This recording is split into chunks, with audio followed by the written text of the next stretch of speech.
तो तुमने जब स्मैकडाउन के अंदर कोडी रोड्स और कार्मेलो हेस का मैच हो रहा था उसमें एक स्पॉट देखा होगा जहां कोडी कूदे थे कोडी कटर के लिए, लेकिन भाई डायरेक्टली वो जाके दूसरे रिंग के कॉर्नर में मिले, वहां पे उनको लगा शोल्डर को इंजरी हो गई है। तो फाइनली कोडी रोड्स की शोल्डर की इंजरी को लेकर या फिर क्या उनका स्टेटस है करेंटली स्मैकडाउन के बाद, उसको लेकर एक अपडेट है ये सामने, उसके बारे में वीडियो में हम लोग बात करेंगे। सुनने में सरप्राइज लगेगा लेकिन ये केनी ओमेगा ने रिसेंटली एक्नॉलेज किया रोमन रेंज को, ड्रू मैकिंटायर ने किया resign. So hello everybody and welcome back to new video. इस वीडियो में तुम्हें मजेदार अपडेट जानने के लिए मिलेंगी, लेकिन वीडियो को शुरू करते सबसे पहले केविन ओवेंस और ब्लड लाइन के सेगमेंट के साथ में, जो कि हमने स्मैकडाउन के अंदर देखा था जहां रैंडी ऑर्टन बचाने हैं केविन ओवेंस को। ऑफ कोर्स सेगमेंट अच्छा खासा था, इवन का जो बैकलैश का मैच अब तो डब्ल्यूडब्ल्यूई वालों ने वो भी ऑफिशियली में अनाउंस कर डाला है। और रिसेंटली तुम लोग को बता दो जो नंबर्स आ रहे हैं ना सामने वो बहुत अच्छे आ रहे हैं इस ब्लड लाइन के पूरे सेगमेंट के। बताया जा रहा है ऑलरेडी 1 मिलियन से ऊपर जो नंबर्स हैं वो क्रॉस कर लिए यूट्यूब के ऊपर ब्लड लाइन के इस वाले सेगमेंट ने, जो कि अच्छी चीज़ है। करीबन 1.035 मिलियन के अराउंड जो व्यूज़ है वो क्रॉस हो चुके हैं इस पूरे सेगमेंट के। पता लग रहा है कि सोलो के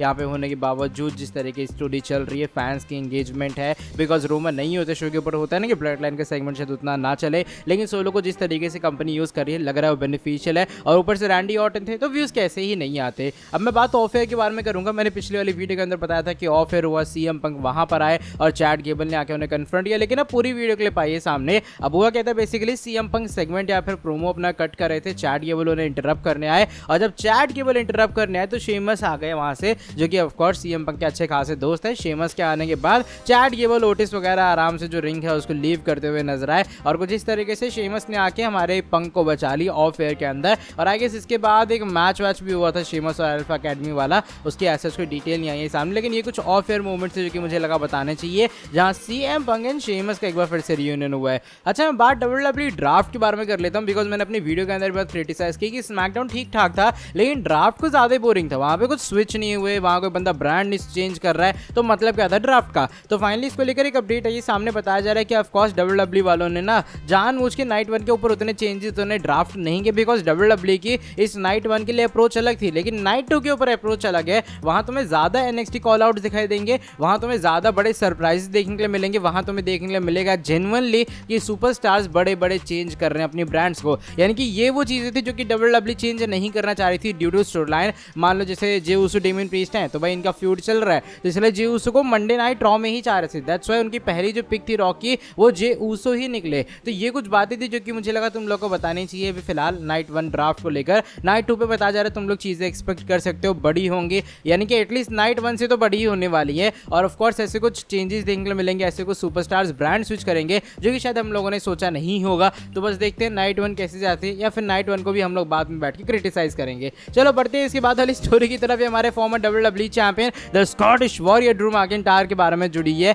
ड्रू मैकिंटायर का जो डब्ल्यूडब्ल्यूई कॉन्ट्रैक्ट वाले से तो बड़ा डामाडोल चल रहा था, किसी को आइडिया नहीं लग रहा था मैकिंटायर रीसाइन कर रहे हैं या फिर नहीं कर रहे हैं, लेकिन रिसेंटली हमारे फाइनल बॉस ने सीधे इस बात को कंफर्म किया है कि अब ड्रू मैकिंटायर ने डब्ल्यूडब्ल्यूई वालों के साथ में रीसाइन कर लिया है। देखो तुम लोग को बता दो हुआ क्या था कि रेसलमेनिया के बैक स्टेज के ऊपर द रॉक ने प्रॉमिस किया होगा हमारे ड्रू मैकिंटायर को। प्रॉमिस ये था कि निक खान के सामने जब वो पूरा कॉन्ट्रैक्ट वगैरह अपना रिन्यू करेंगे डब्ल्यूडब्ल्यूई के सामने, तो उस टाइम एक गिफ्ट मिलने वाला है मैकिंटायर को रॉक की तरफ से। और फाइनली ये जो वीडियो क्लिप है वो अपलोड किया हमारे पीपल्स चैंप ने अपने ऑफिशियल सोशल मीडिया प्लेटफॉर्म के ऊपर, उसका मैं स्क्रीनशॉट वीडियो के डाल दूंगा। यहाँ पर एक बंदा जाता है, उसके हाथ में स्वॉर्ड होती है और वो जाके ड्रू मैकिंटायर को देता है, उसमें मैसेज होता है कि भाई मैंने अपना प्रॉमिस रखा है, और वो ये गिफ्ट देने का ट्राई करते हैं यहाँ पर ड्रू मैकिंटायर को। एक स्वॉर्ड होती है, ऑफ कोर्स मैकिंटायर यूके से बिलोंग करते हैं, उनके लिए जो स्वॉर्ड वाली चीज़ है वो काफ़ी वैल्यू करती है। द रॉक ने यहाँ पर कैप्शन के अंदर ये लिखा कि भैया तुमने फाइनली डब्ल्यूडब्ल्यूई के साथ में कॉन्ट्रैक्ट साइन कर लिया, जैसा मैंने प्रॉमिस किया था, मैंने अपना प्रॉमिस फुलफिल किया। वैसे मैंने प्रॉमिस ये किया था मैं सामने से आके निक खान के सामने तुम्हें ये स्वॉर्ड दूंगा, लेकिन अब वो चीज़ें प्रॉमिस फुलफिल नहीं हो पाया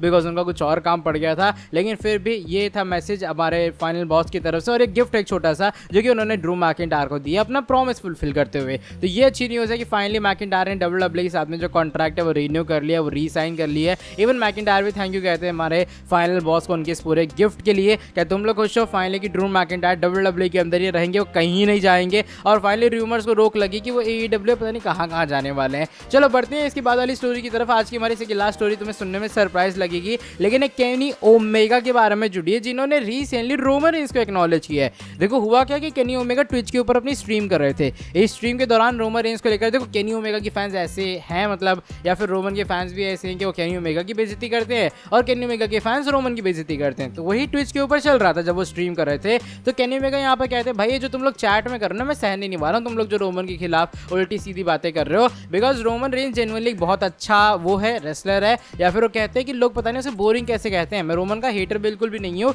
और इवन केनी ओमेगा ये बात भी कहते हैं उनके हिसाब से वो रोमन से हल्का सा जेलस होते हैं, क्योंकि जिस तरीके से रोमन रेंज को आज चैंपियन दिखाया जा रहा है, जिस तरीके से WWE के अंदर प्रेजेंट किया जा रहा है, ये वो सेम तरीके की केनी ओमेगा चाहते थे उन्हें किसी कंपनी के अंदर प्रेजेंट किया जाए। इसलिए केनी ओमेगा हल्का सा जेलस है यहाँ पर रोमन रेंज से, लेकिन वो रोमन रेंज को एक्नॉलेज करते हैं, उनकी ग्रेटनेस को एक्नॉलेज करते हैं। उनके हिसाब से रोमन रेंज बोरिंग वगैरह बिल्कुल भी नहीं है। जिस तरीके से उनका ऑरा है वो WWE प्रेजेंट कर रही है, और डेफिनेटली जितनी भी चीज़ें रोमन को मिल रही हैं वो डिजर्व करते हैं। तो ये कुछ अभी फिलहाल केनी ओमेगा की तरफ से बात है ये सामने, जो कि मुझे सरप्राइज भरी लगी, because Kenny Omega I know अच्छे रेसलर है जो भी है, लेकिन रोमन की तारीफ करना जो कि आई गेस उनका सबसे बड़ा अपोनेंट ही है इस चक्कर में कि भाई ग्रेटेस्ट रेसलर कौन है, तो उसकी तारीफ हुई है केनी ओमेगा के हाथों। तो ये मेरे हिसाब से बड़ी थोड़ी चीज़ थी। तुम्हारा क्या सोचना है जब केनी ओमेगा ने भी फाइनली एक्नॉलेज कर लिया हमारे ट्राइबल चीफ को, ये कहते हुए कि वो भी चाहते हैं ऐसे उन्हें पोर्ट्रे किया जैसे लोग हल्का सा जेलस है। अपना ओपिनियन तुम लोग शेयर करना कमेंट सेक्शन में। अब चलो बढ़ते हैं आज की हमारी नेक्स्ट एंड फाइनल स्टोरी की तरफ। ये कोडी रोड्स के बारे में जुड़ी है। कोडी रोड्स और कार्मेलो हेज का मैच हुआ था स्मैकडाउन के अंदर, और स्मैकडाउन के अंदर जब कोडी कटर देने का ट्राई कर रहे थे कोडी, कार्मेलो हेज वहां से जंप किए। आई गेस यहाँ पर इंटेंशन ये था कि मिड एयर के अंदर कोडी कटर पड़ने वाला था, लेकिन चीजें एग्जीक्यूट नहीं हो पाई। या कार्मेलो हेज तुम कह सकते पहले कूद गए, या जो कोडी रोड्स है उन्होंने बाद में क्रॉस रोड्स की, या फिर सॉरी कोडी कटर की पोजीशन के अंदर आए। अब रिसेंटली अपडेट आई है सामने फाइटफुल की तरफ से, बिकॉज जब कोडी कूदे थे ना उसकी तरफ अपने कंधे पे गिरे थे, शोल्डर पे आके। लेकिन फाइटफुल ये बात कंफर्म कर दिया कि उन्होंने कोडी रोड से पूछा है कि भाई क्या सीन है उनकी इंजरी का, उनका शोल्डर कैसा है, वो शोल्डर ठीक है या फिर नहीं। तो कोडी रोड से एक सिंपल रिप्लाई है, वो आया ऑलवेज, यानी कि भाई मैं हाँ हमेशा ठीक रहता हूँ, ऐसा कुछ रिप्लाई आया कोडी रोड्स का। इसके अलावा कोई भी एडिशनल डिटेल नहीं है, क्या उन्हें टाइम लगेगा, क्या उनको दर्द हो रहा है, ये वो ऐसे कोई भी अपडेट नहीं आई है सामने। तो कहीं ना कहीं हल्की सी अच्छी न्यूज़ है कोडी रोड्स के फैंस के लिए, बिकॉज काफ़ी सारे लोग सोच रहे थे ऐसा ना हो भाई कोडी को चोट वोट लग जाए हाथ में तो दिक्कत वाली बात हो जाए। लेकिन फाइटफुल ये कह रहा है कि कोडी की तरफ से उन्हें ये रिस्पॉन्स मिला है कि वो हाँ पूरे तरीके से ठीक है और हमेशा रहेंगे। बाकी आई रियली होप कोडी को ऐसा कोई भी इंजरी ना हुई हो, बिकॉज